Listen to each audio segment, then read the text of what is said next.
I am not ashamed of the gospel, for it is the power of God for salvation to everyone who believes, to the Jew first and to the Greek. I'm Chad Davis, and this is Romans 1:16 Radio.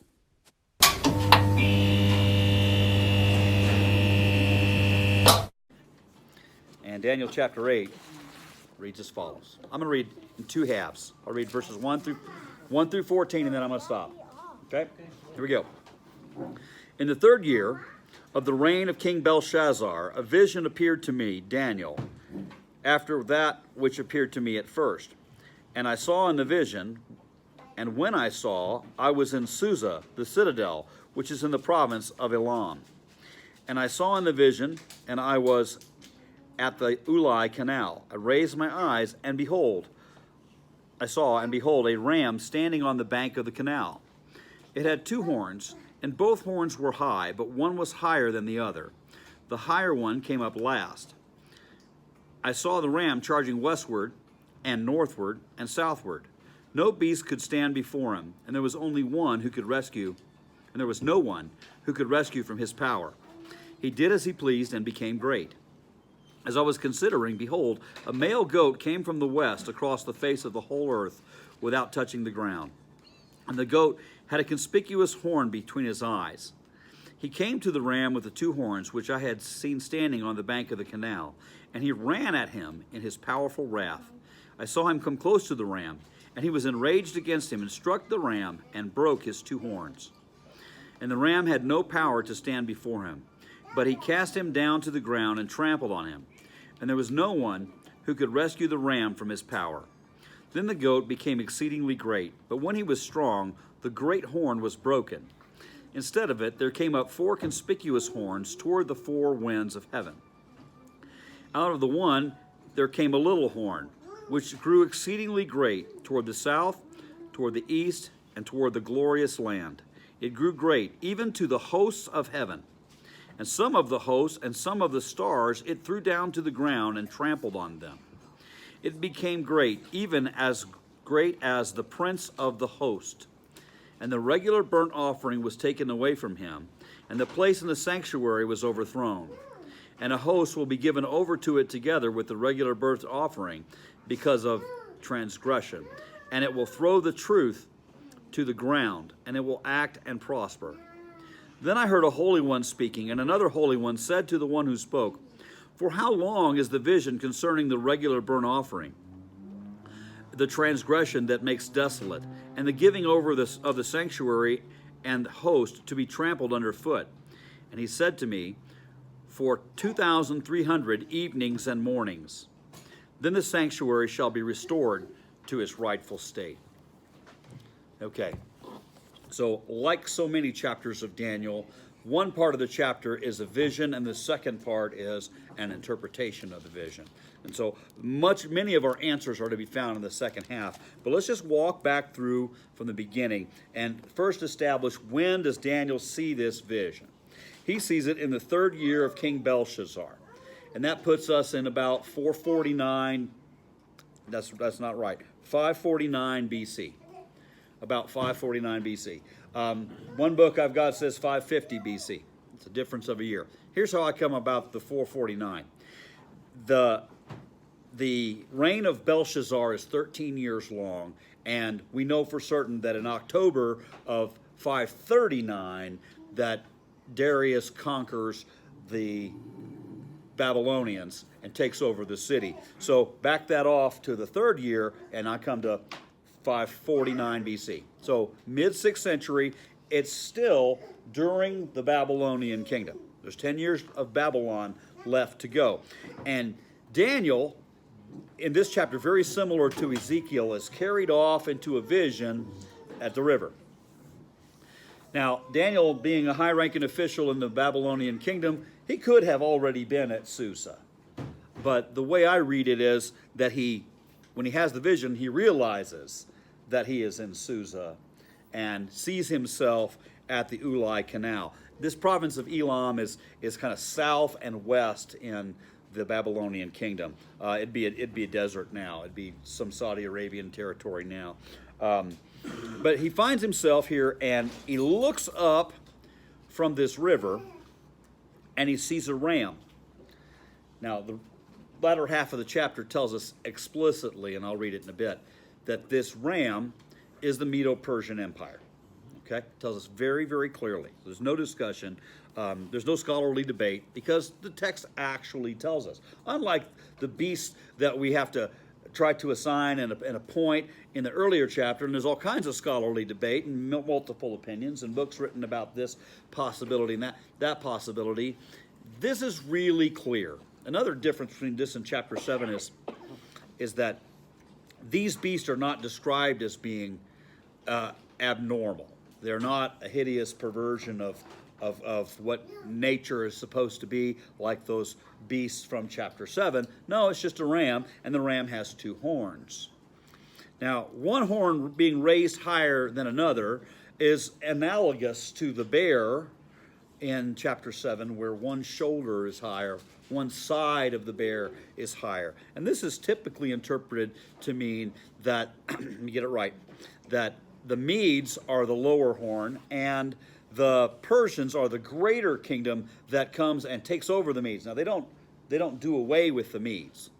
They don't kill the Medes. They don't depose them. They just rule over them. In fact, 550, 549 BC is about the time that Cyrus the Persian conquers the Medes, and the Medes become a subservient kingdom to Persia. So it hasn't happened yet. It's predictive prophecy.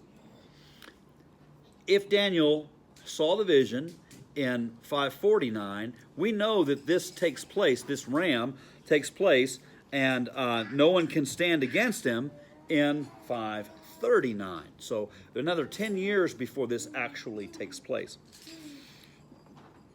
And it says, no beast could stand before him. What's a beast stand for in the book of Daniel? Empire. Yes? Say that more clearly, please. Empire. An empire, a kingdom.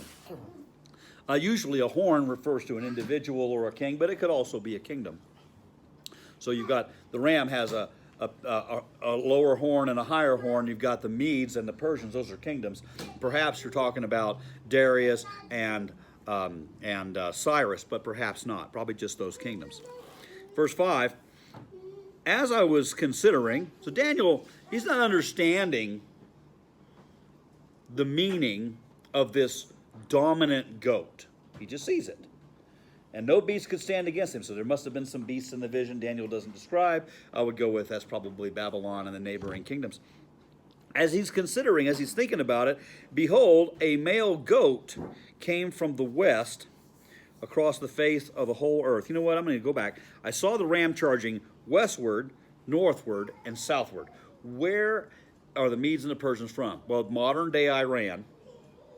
So from the east. And they're conquering out from what is Iran today to the north, to the south, and to the west. But now, from the west, he sees a male goat came from the west across the face of the earth without touching the ground. By sea. Sir? By sea. By sea. To the west of the Babylonian Empire, of the Medo-Persian Empire, is Greece. Okay? Just think about the geography there. Greece is kind of most of the way east, but not all the way east in the Mediterranean Sea. It's to the west of Turkey, and that would have been the normal northern limit of the Persian Empire there. And so from the west comes this goat, and it's specifically identified as the kingdom of Greece later on in the chapter. What do you make of this without touching the ground? The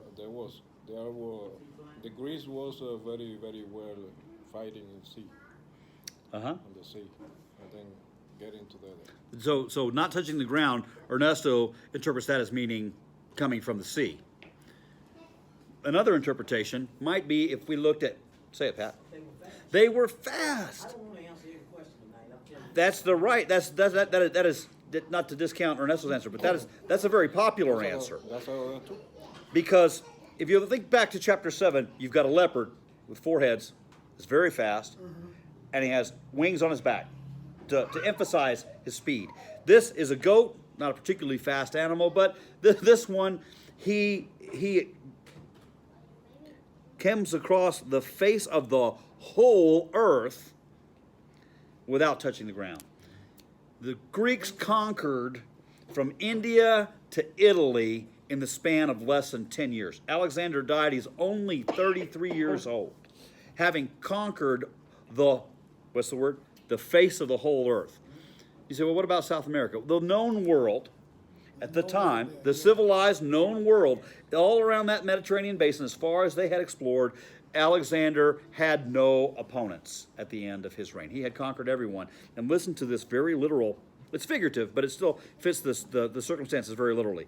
A male goat came from the west across the face of the whole earth without touching the ground. And the goat had a conspicuous horn between his eyes. That conspicuous horn is Alexander the Great, which we read about in 1 Maccabees.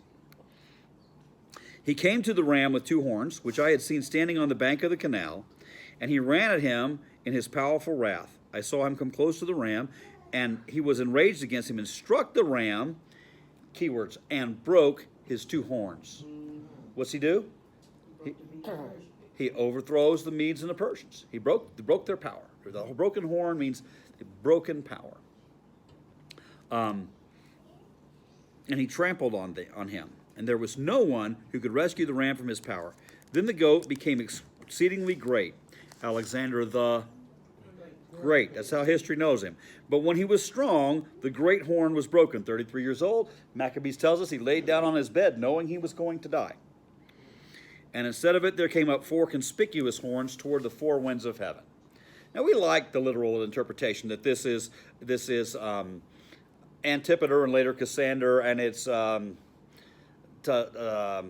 Lysimachus and Seleucid and Batois, these four, and then told me, these four generals. But you know, the fact that it references the four winds of heaven, it could just be taken to say that he conquered the whole world, the totality of the earth, the four winds of heaven. Out of one of them, remember how Maccabees went forward 137 years? From Alexander the Great to Antiochus Epiphanes? This happens right here in verse 9. Out of one of them came a little horn, which grew exceedingly great toward the south, toward the east, and toward the glorious land. Now, the south, Egypt, and the glorious land, Israel, were ruled by the Ptolemaic kingdom, by the Ptolemies. But Mesopotamia and Persia was ruled by the Seleucid kingdom. And out of them, the little horn came and attacks southward. He grows great. He goes to Egypt. He has exploits. And we're going to have to talk about this king of the north and king of the south in detail in a later chapter. But it grew great even to the host of heaven. What's the word host mean? Holy, holy, holy is the Lord of hosts. What's hosts? What are the hosts of heaven? They're the armies of heaven. And yeah, the prince of the host is in here, and that's going to be God. But he becomes so great that he's as great as the hosts of heaven. I don't quite detect sarcasm, but I think that this, in some way, is in his mind, is in the little horn's mind. And some of the hosts and some of the stars it threw down to the ground and trampled them. That's a really weird sentence. But if we read in Revelation chapter 12, if we read in Revelation, I'll look at Sheila. If we read in Revelation chapter 12, we see this same kind of sentence, that some of the stars of heaven were cast to the ground. Don't want to try to definitively nail down for you the names of the stars, but I do want to tell you, this betrays a greater conflict than the earthly conflict between kingdoms. That behind human events, and this will become so clear in chapter 10, behind human events, there is a spiritual battle going on. In fact, in Revelation it says there was war in heaven. We scratch our heads and go, how could that be? I thought heaven was streets of gold. I thought everything was good. Well, there is behind the affairs of humanity a spiritual conflict going on. And some of the stars, to be defined later, were thrown down to the ground and trampled. And it became great, that is the little horn, even as great as the prince of hosts. Now, who becomes as great as God? No one. So we either have to say the prince of hosts is not God, or perhaps it is the angel that watches over the armies of Israel, possible interpretation, but the most common interpretation is that the prince of hosts is God. And he exalts himself up onto a level with God. Does this ever happen? Oh, yes. Lucifer and at least 10 of the 13 original Roman emperors demanded that they be worshipped. The statue of the Emperor Domitian is 2.5 to 3 stories high. He built a statue of himself, 3 stories high, and if you didn't worship it, you're put to death. Sound like Daniel? A little bit like Daniel. Because these kings have the tendency to think that the greatness is theirs, that the power is theirs, and they demand status equal to God. And he decides he's going to take on God, doesn't he? And the regular burnt offering was taken away. Now, Bible scholars, what is a regular burnt offering? Isn't that the sacrifices that goes on constantly, ongoing, never stop? There's one in the morning, and there's one in the evening. Remember, Daniel says about the time of the evening sacrifice? Daniel's still thinking about sacrifices in Jerusalem, even though there's not a temple in Jerusalem at the time. But this person stops the regular burnt offering. What does that tell you has to happen? The temple has to be rebuilt because the temple's been destroyed. It was destroyed 586 BC. Daniel sees this prophecy where this king rises up, challenges God, and disestablishes the law. Stops the regular burnt offering. Did we read about that in Maccabees chapter 1? Yeah, and they outlawed it all. They outlawed the festivals. They outlawed the Sabbath. They outlawed circumcision. If they found a Torah scroll, they tore it up and burned it. And the place of the sanctuary was overthrown. And a host, that is an army, will be given over to it together with the regular burnt offering because of transgression. Big argument here among scholars. Is it the transgression of Israel? Or is it the transgression of the little horn? Is it the rebellion of all those Jewish people that put their hand in with Antiochus Epiphanes and they said, sure, we'll worship that idol, we'll follow these religions, we'll go along with this program of Hellenization? Or is it just the abject rebellion, transgression of Antiochus Epiphanes, the little horn? And it's not a question that we have a definitive answer to. And it will throw the truth to the ground. Now, that's when I think about the Torah scroll being, if you found a Torah scroll, you burned it, and you tore it up and you burned it. The truth being thrown to the ground. And it will act and prosper. Now, if we read chapter 7, which we did, we see 4 beasts come out of the sea, and they're hideous and they're horrible, and one comes after the next, and one of them's speaking proudly and has a little horn, and he's got an attitude, and he's being judged. But at the end of chapter 7, really only verse 13, 14, we see that another king, the King of Kings, the Messiah is installed, Son of Man is installed, and his kingdom will have no end. So there is you might call it a happy resolution in chapter 7. No such happy ending in chapter 8. Chapter 8 doesn't tell us about a stone that comes and breaks the feet of a statue of Nebuchadnezzar and then grows into a mountain that fills the whole world. It doesn't give us a promise of God's intervention, but that is still the message of the book of Daniel, isn't it? In spite of present circumstances, God and God's people will prevail. But if you read Daniel chapter 8, would you agree that God's people are going to take a beating sometimes? That's what we've got in chapter 8. Right now, God's people is not the church, it's Israel. Daniel's seeing a vision of his own people. He's seeing a vision that's fulfilled in 167 BC in Jerusalem from very real events. But God's people, though they will be vindicated at the end, even if only in the resurrection, chapter 12, verse 2, God's people will be vindicated on God's timeline, but it might not seem like it when you're getting tossed into the fiery furnace. It may not seem like it when your favorite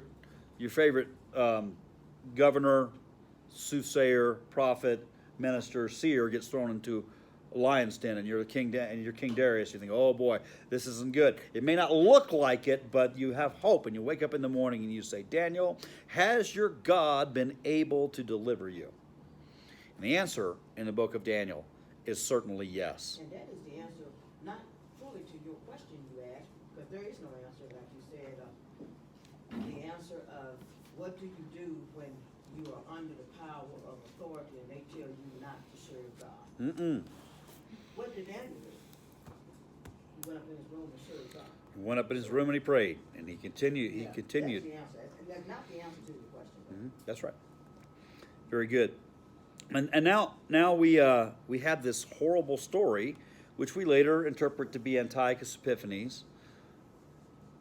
We have this horrible story played out for us, and then the curtains are kind of opened. Remember, Daniel's in a vision, and now he sees or hears a different kind of being. Then I heard a holy one speaking, and another holy one said to the one who spoke, for how long is the vision concerning the regular burnt offering, the transgression that makes desolate, the giving over of the sanctuary, and the host to be trampled underfoot? There are, for lack of a better word, there are supernatural beings. What does the word angel mean? Messenger. And what are these two supernatural beings doing? They're conveying a message to Daniel. Okay? That's what they're there for. And they want to know, how long is this vision concerning the regular burnt offering, comma, number 2, the transgression that makes desolate, comma, number 3, and the giving over of the sanctuary and host to be trampled underfoot. 3 things. Keep in mind, in the second half of the chapter, this is what we're talking about. We're talking about a period when the temple will be desecrated, when the people will be subject to the little horn, and there will be a desolating sacrifice, desolating transgression. That's the period of time we're talking about. Now, he said to me, for 2,300 evenings and mornings, then the sanctuary shall be restored to its rightful state. What's funny, Pat? That's a CG I want to know exactly the 2,300. I'm sorry, you want to know the 2,300. But I'm going to tell you why it's hard to know the 2,300. Because you could take it one of two ways. You could say 2,300 evenings and mornings. Now, what's Genesis say? It says there was evening and there was morning the first day. And so you say, oh, that's 2,300 days. Or are we talking about the sacrifice? 2,300 evening and morning sacrifices to bring us 1,150 days. So somewhere around 7 years or somewhere around 14 years. Well, here's the problem with using apocalyptic literature to try to predict the future. If you were living in Jerusalem in the time of Antiochus Epiphanes, and you happened to be a lifetime scholar of the book of Daniel, and you knew this passage ever so well, you would still not know when to start counting. Yeah. Okay? Well, God's time is not our time. Have you ever heard of Harold Camping?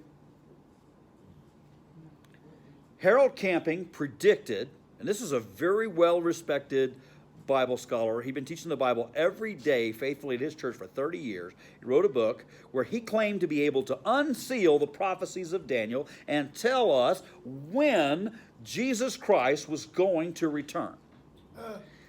Well, you're laughing, but you know, lots of people got on his bandwagon. Well, you might not. You might remember reading about it, but he said it was going to happen in 1997. That not camping. This happens with frequency. Now I've got it messed up. That's all right. That's all right. But it was like May of 1955 or 54, and then It didn't happen. And so he said, "Oh, well, I made a mistake. It was a Jewish year. It was 360-day year, not a 365-day year. So it's going to happen May of next year." And when he was challenged and he said, "Hey, Jesus said no man will know the day of the hour," he goes, "Well, I know the month and year." Smugly says, "I know the time," even though the scripture tells us that you're not supposed to try to figure this out. That not even the Son knows, right? And guess what happened after Jesus didn't come back? He says, "Well, the prophet Jonah predicted that Nineveh would be destroyed, but they repented, so God relented." That's the same thing here. America repented, and now the second coming isn't going to happen. America's not God's focal point anyway. But this is the problem if we take these 2,300 evenings and mornings and try to lay it out definitively. Nonetheless, there are two dominant theories, which both I think are worthy of consideration. One is that sometime around 171 BC, the high priest Onias III is killed, really essentially putting an end to a legitimate sacrifice. Somebody was installed who wasn't a legitimate priest. And then from then until, was it until the temple was cleansed, or was it until Antiochus Epiphanes died? Well, if you take it from the time Onias was killed until the time that Antiochus Epiphanes died, it's about 14 years. It's pretty close to 2,300 days.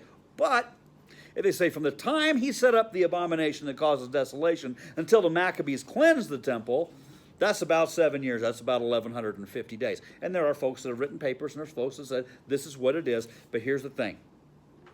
When Daniel is told 2,300 years, Daniel doesn't have any idea what that means, but he knows that when the temple is devastated, when the altar is desecrated, when the abomination of desolation is set up, when the armies of Israel are trampled underfoot by this guy, it has a limited duration. If there's 2,300 evenings and mornings, there's not 2,301. The domination of God's people does not last forever. That's the takeaway. The Millerites in 1844, 100 years before that, the Millerites, they said, well, Jesus Christ is going to come back on this particular day, and they sold their possessions, and they went up in trees, and people go and max their credit cards out and do all kinds of rash things because Jesus is going to come back at a time that we predicted. Even when I was at Aberdeen Proving Ground 4 years ago, maybe it was 6 years ago, there was a billboard on the street saying that the end of the world was coming on some particular day. And I was like, oh, here we go again. Guess what? Hasn't happened yet. Will happen, but we shouldn't be waiting on some Christian minister who suddenly can unlock Daniel and tell you when this is going to happen. And Daniel wasn't expected to know. Daniel was expected to know hard times are coming for your people. Skipping ahead to chapter 9, verse 27, desolations are decreed. Hard times are coming for your people. But there is an end in sight, and it's a specific time that God has already determined. If he'd written 2,100 days, I wouldn't be able to teach this any different, other than how long that would work out to be. Because I don't know the beginning and end of this period, but I do know that it has an end. And that's what we need to understand from this passage. That God's people are not forever trampled underfoot. Amen. They are temporarily trampled underfoot. All right. Thank you, Jeff. Woo! Breathe in, breathe out. Let's go with chapter... With chapter 8, verses 15 through 27. Leroy, what do you have for a translation there? New King James. Would you read that for us, please? 15 to the end of the chapter. It happened when I, Daniel, had seen the vision and was seeking the meaning, that suddenly there stood before me one having the appearance of a man, and I heard the man's voice between the banks of Eli, who called and said, Gabriel, make this man understand the vision. So he came near where I stood. And when I came, I was afraid, and I fell on my face. But he said to me, understand, son of man, that the vision refers to the time of the end. Now, as he was speaking with me, I was in a deep sleep, and my face to the ground, with my face to the ground. But he touched me and stood me upright. And he said, look, I am making known to you what shall happen in the latter times of the indignation. For at the appointed time, the end shall be.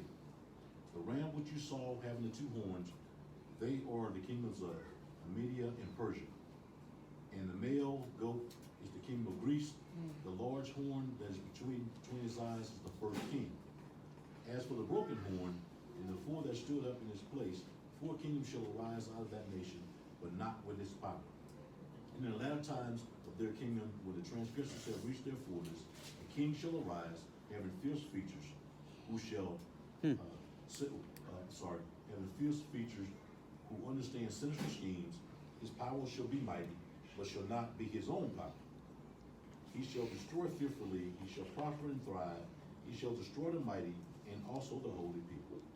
Through his cunning, he shall cause deceit to prosper under his rule. He shall exalt himself in his heart, he shall destroy many in their posterity. He shall even rise against the prince of princes. He shall be broken without human means. The vision of the evening and morning, which was told, is true. Therefore seal up the vision, for it refers to many days in the future. Now Daniel fainted and was sick for days. Afterwards arose and went about the king's business. I was astonished by the vision, but no one understood it. All right. Thank you, brother. I appreciate that.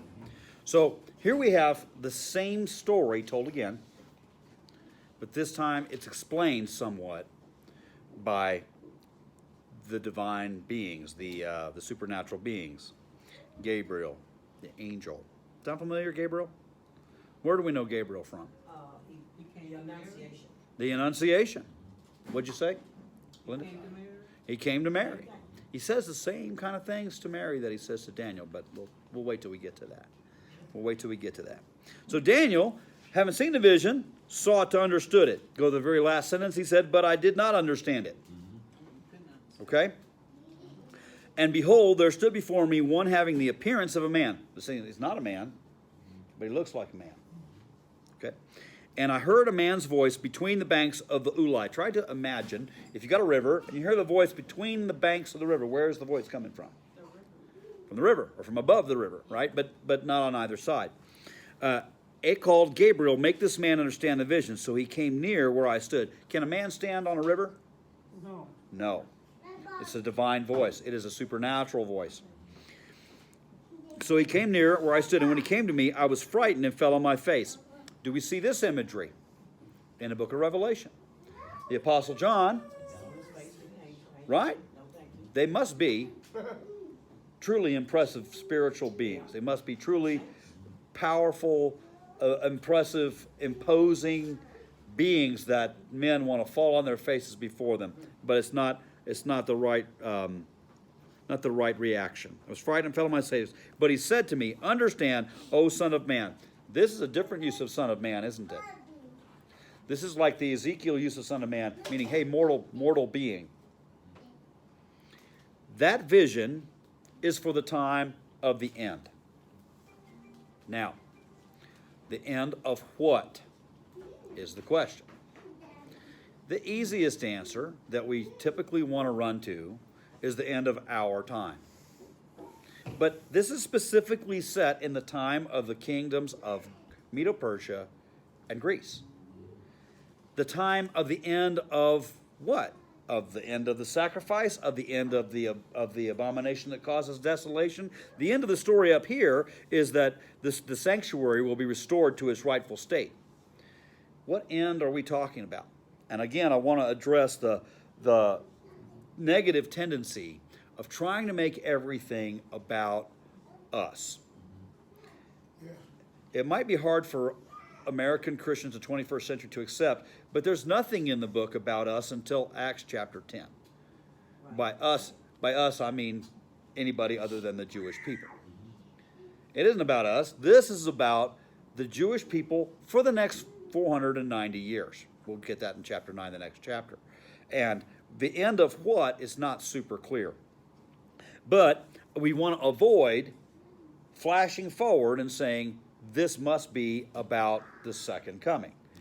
You know, the more conservative commentators go straight there, particularly the dispensationalists, the premillennial dispensationalists, they go straight there. And this is about the end of time, and the little horn is an antichrist, a bad guy that raises up at the end of time to oppose Jesus. And I'm not going to spend all night talking about premillennial dispensationalism. Although we're going to talk about eschatology a little bit in a future lesson. We're going to talk about the Olivet, do an introduction to the Olivet Discourse, maybe tonight. I don't think so, 7 o'clock already. But we're going to get to that pretty soon because we need to talk about how do these difficult chapters 7, 8, 9, how do these play in the preaching of Jesus? How do they figure in the book of Revelation? And they are very important. Very important. More important than other stuff that we've looked at in the New Testament. We're certainly going to take time to do that. But we can't, even if there is an application for our day, we cannot flash there first and say this is about something that's about to happen. First, we have to understand it in the context to the people to whom it's written. Could it, what is the word, repeat itself? Well, it certainly will. Do you know why? Because Jesus said, when you see the abomination that causes desolation standing in the holy place. Jesus says this about 30 AD. Then he says, let the reader understand. The reader of what? The reader of Daniel chapter 8. The reader of Daniel chapter 7. The reader of Daniel chapter 9. Jesus is referring to Daniel, and it's happened in between 167 AD, but Jesus is saying when you see, in the future tense, like this is going to happen again. So it will certainly be repeated, and it is, I believe it's repeated in 70 AD. I believe the very same set of circumstances takes place, but we'll talk about that again next week. So it could happen again, and it could have an application for an end that relates to us, but it's irresponsible to go straight there. We've got to go here first and say, what does it mean to Daniel's people? And when he had spoken to me, I fell in deep sleep with my face toward the ground. And he touched me and made me stand up. And he said, behold, I will make known to you what shall be at the latter end of the indignation. For it refers to the appointed time of the end. The end of the indignation. What is an indignation? Ma'am? Okay. Indignation is when you are subjected to something humiliating. Okay? I think in this text, they're referring to what they're going through, I believe. Right now, the Jewish people we're talking about. Well, Yeah. they're in Babylon. They're in exile, and that's possible. They could be referred to the end of their exile. But Gabriel just told us a story about what's going to happen leading up to the Maccabean revolt in 167 BC, and the Jewish people, the host, are subject to the little horn, and they're trampled under by the little horn. So I believe that it refers to the indignation that the Jewish people will experience, and I like the word tribulation. Okay? I like the word tribulation, and there's good reasons for that, but I kind of want to try to save them for chapter 9. Maybe not. Maybe we'll talk about them tonight. But let's go on. So, I'm sorry, I got a question. uh-huh. So, what you were reading before we started reading chapter 8, Maccabees. yes, Minister Pat was mentioning about how, I think if I believe right, you confirmed it, that no prophets were spoken about at that time. Would that be because of, so it's just dotting on me, the Jews were completely forgetting everything that they learned, and like God was like, no, I'm abandoning you right now because you're completely, or am I? Oh, Crystal. No, you're not stretching at all. Okay. Oh, Crystal. That's You, in the news right now. let's open up this can of worms. Open the worms. Okay? I've been dying for the worms. Let's open up the can of worms. You say it's in the news right now. There's no government right now in Israel, and they wanna push out everybody like a Christian. Listen to this from chapter 9. And the other one. 70 weeks are decreed for your people, so we're talking about Israel, your holy city, so we're talking about Jerusalem, to finish the transgression, to put an end to sin, to atone for iniquity. I believe we're talking about the life and death of Jesus, to bring everlasting righteousness, to seal both vision and prophet, okay, and to anoint a most holy place. Therefore know that and understand that from the going out of the word to restore and rebuild Jerusalem, to the coming of an anointed one, a prince, there shall be 7 weeks. Then for 62 weeks it shall be built again, the temple, with squares and a moat, but in a troubled time. After the 62 weeks, an anointed one shall come and be cut off and have nothing. And the people of the prince who is to come, which is Rome, shall destroy the city and the sanctuary, which they did. And its end shall come with a flood. And to the end of what? There will be war. Desolations will be decreed. Now, we can go on. We're not going to interpret this whole passage, but here is my hypothesis. The tribulation begins in 70 AD, and it goes on today. Right now? Right now.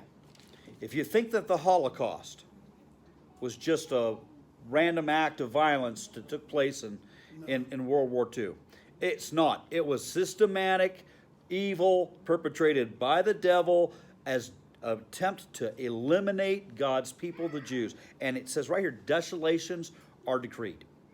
If you read Revelation chapter 12, the 1,260 days, 1,290 days begins at the ascension and doesn't end until the end of the tribulation. That puts the tribulation in the present tense in the book of Revelation. By the way, John says that he is our partner in this tribulation in chapter 1. It's not a future event for John, it's a present event for John. Jesus says in 30 AD, there will be a tribulation worse than there ever has been before, and if it wasn't cut short for the sake of the elect, no one would survive. And what has happened to the Jewish people since 70 AD? The city's been destroyed. There was a revolt in 110. They were nearly all put to death in 110. 135 is about 135 AD. There's the Bar Kokhba rebellion, and Rome all but destroys the Jewish people. And then, since then, they've been homeless, and they've been persecuted in every land where they've lived. They've been forced into ghettos. They've been discriminated against. Their property's been taken from them. They have been subject to pogrom after Holocaust, after disaster, and it's going on right now in Israel. Because, and you know, there's not been any prophecy. Jesus comes, the New Testament's written, 27 books of the New Testament are written. Some people will say a couple of those are prophecy. I don't see them in the same light that I see the prophets in the Old Testament. But God is not finished with Israel. If you read the rest of the Bible, you know he can't be. But I do believe that the kingdom of Israel has been done away with until such time that God is ready to restore them. And that, I believe, is the period that Jesus speaks of as the tribulation. Does that help? That's a lot. It's a lot. And I would probably need 2 hours to defend it now that I've said it. But I can't relegate all of the events of Bible prophecy to next year like you're going to hear on the radio. Not to throw anybody's ministry underfoot, but people have made an entire career. It's progressive, though. People don't realize from 70 AD a lot's happened. Uh-huh. And it's going on right now. And Israel's return to the land, but it's a secular state. Yeah. And the temple's not rebuilt. And there's a lot of questions about what's going to happen and what's not going to happen. But I really, truly believe God brings Israel back from Babylon, resettles them in the land, and they go right back to pagan worship. They go right back to mistreating their neighbor. And if you read Malachi, Malachi's at the end.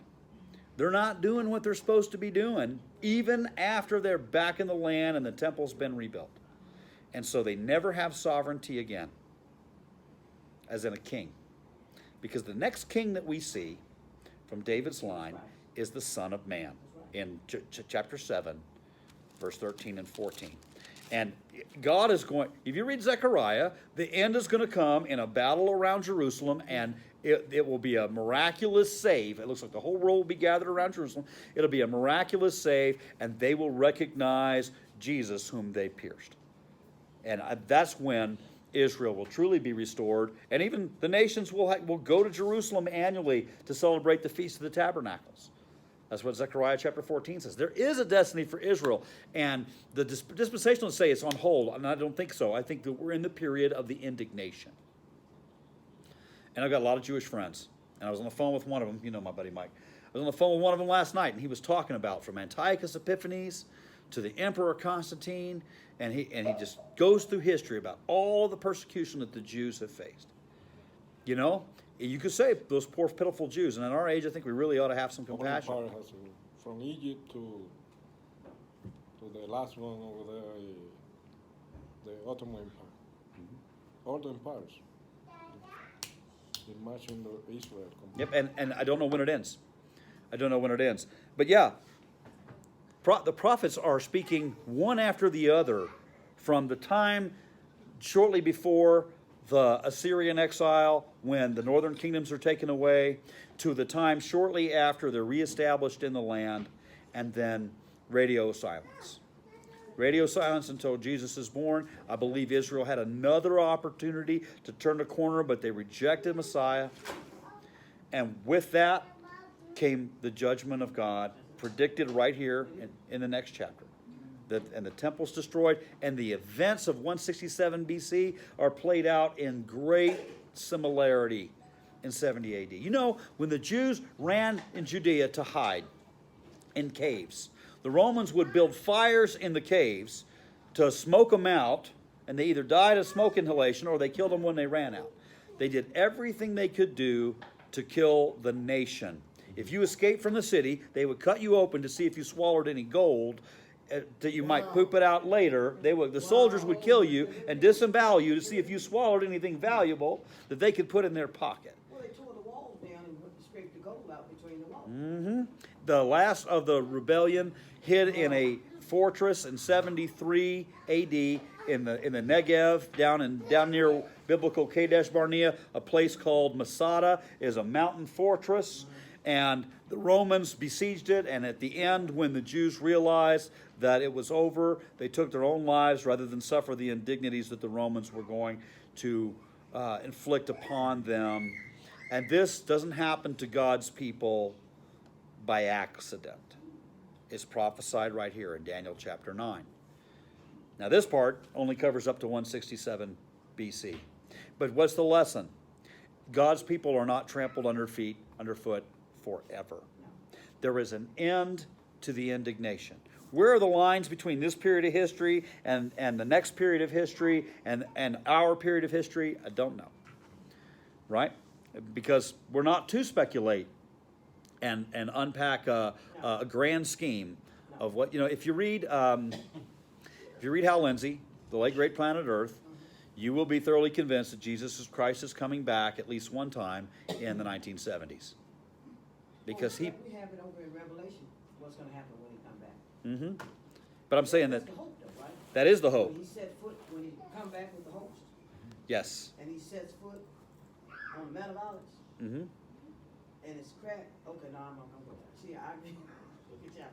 Tell me, I love the next. We are in a realm. There is another realm. Mm-hmm. I know people don't like to say that. There is a lot going on that we don't see with our naked eye. Mm-hmm. Yes. We have to Yes. understand that. Realm. I believe it, though. I thought you said there's another ram. Yeah, I said the same I thing. said realm. You said realm, yes. I'm like, what? Another ram? That was Yeah, okay. but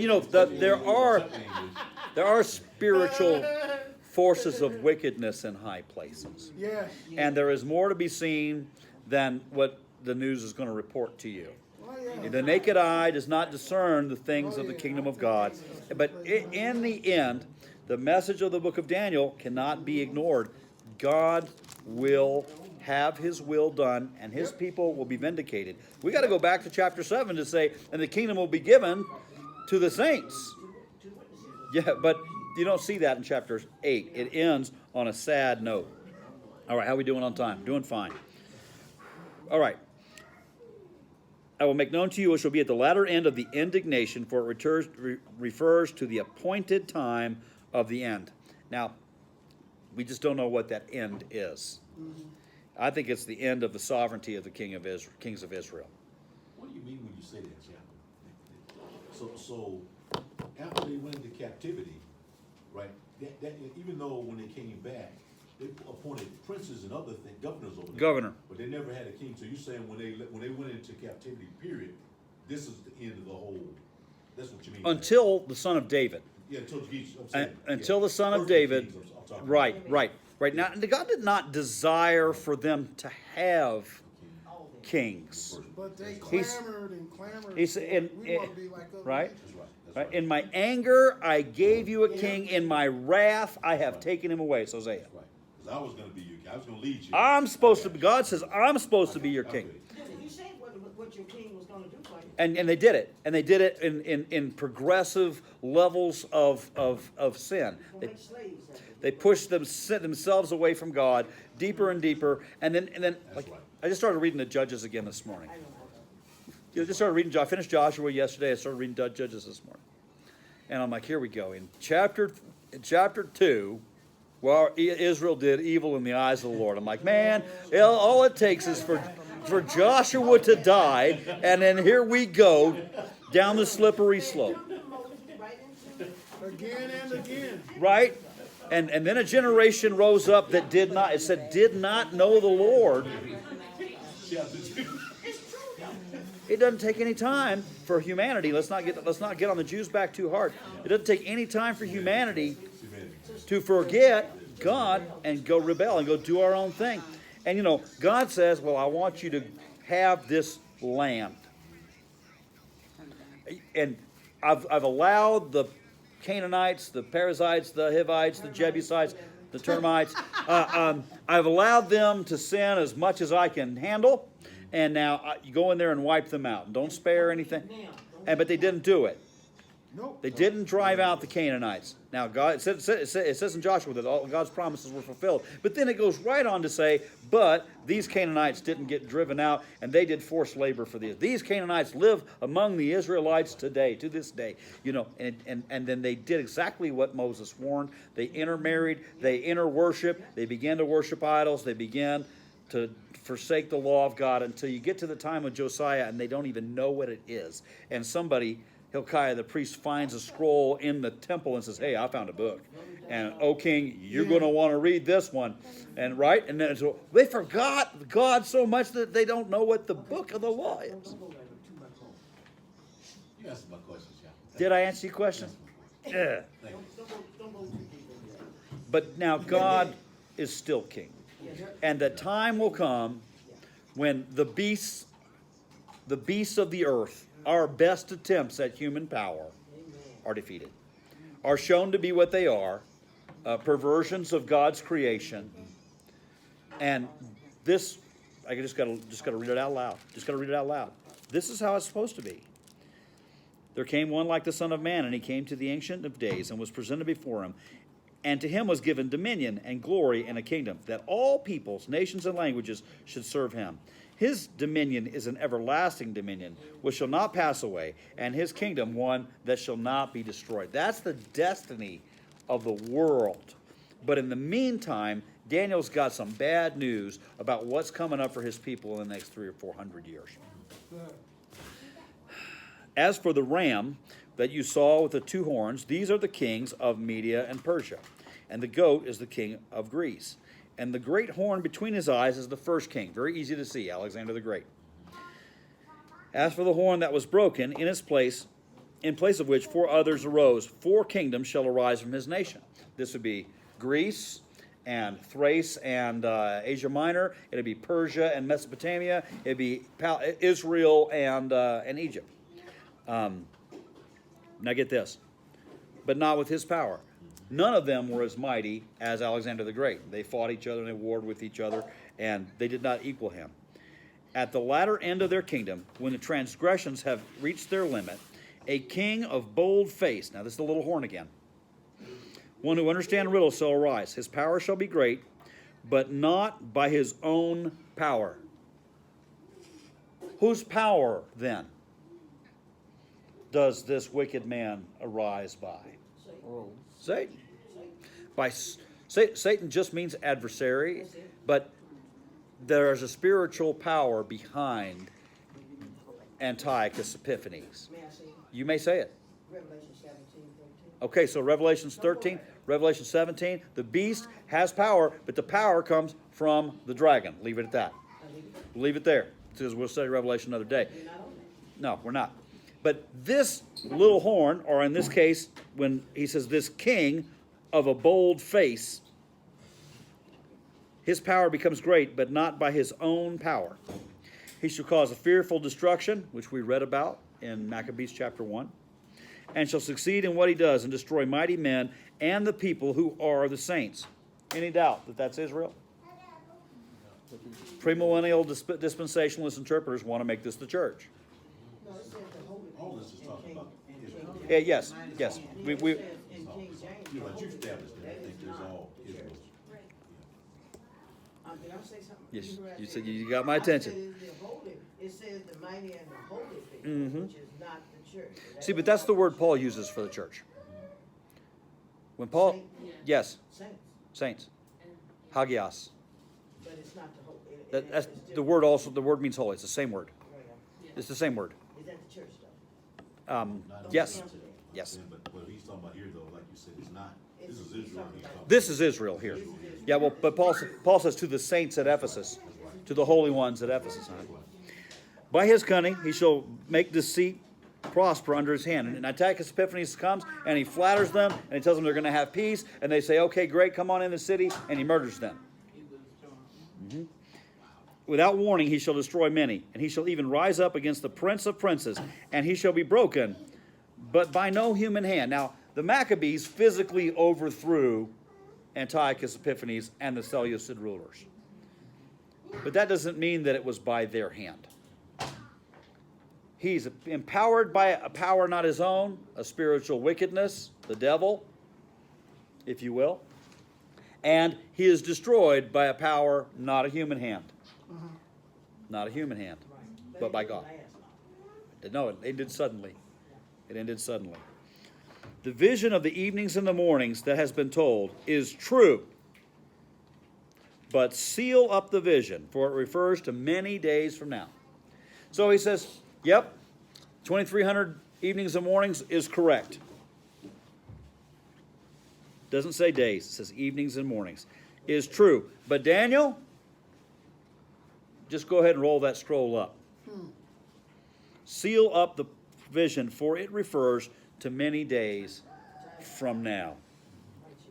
I, Daniel, was overcome and lay sick for some days. Yeah, I imagine so.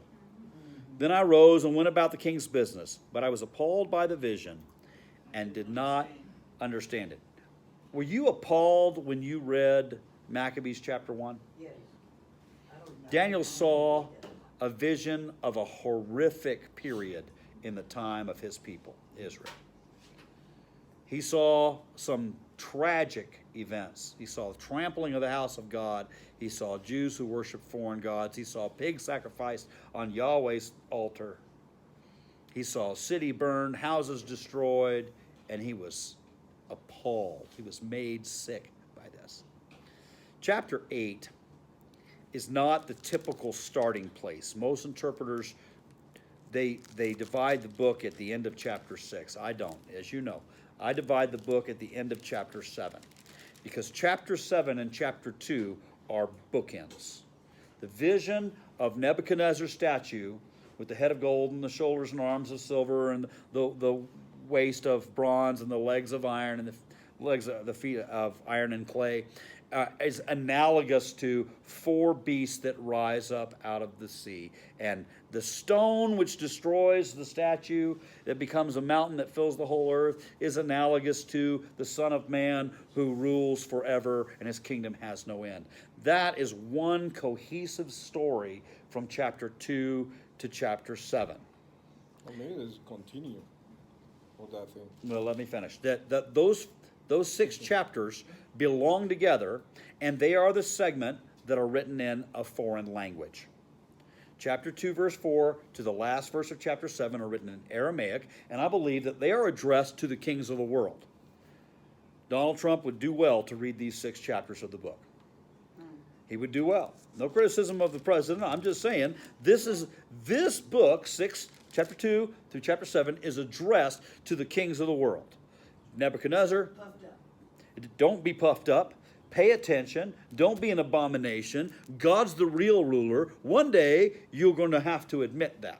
That's the message, and that's in Aramaic. But now, we've clearly turned a corner, and these visions, no longer dreams, but now visions, these visions are for Daniel concerning his people Israel.